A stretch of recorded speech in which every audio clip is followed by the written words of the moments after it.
So one of the things that you have to do inside of YouTube Studio once you upload out video is select out audiences according to how you like.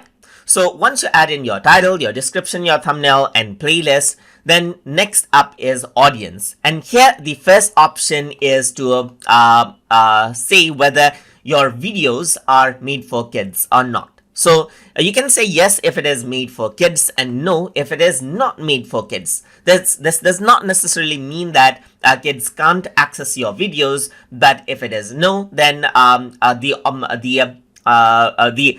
video won't be displayed in YouTube Kids, which is a separate application, a variation of YouTube. If it is made specifically for kids, then you can set it out just like this.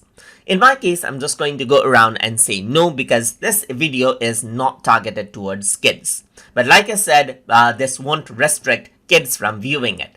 So if you were to go, if you want to restrict out the videos to certain ages because of its content, then you can go around onto age restriction right here. So it says, do you want to restrict your videos to an adult audience? So if you want to say no, don't restrict my videos to over 18 only, then you can select no. And yes, if there are contents that kids should not see, then you can say yes, restrict your video to over 18 only. So what this allows YouTube to do is it filters out the audiences by only letting people who are older than 18, that is whose account have the details of older than 18 to view the videos.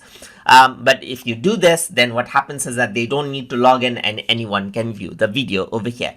So these are the audiences option, as you can see right here, to restrict out your videos to certain type of audiences and make sure that it goes on to the appropriate audience. And that is how you can set the audience option inside of YouTube Studio. So I hope you guys learned something as always. And as always, please like, comment, share, and subscribe.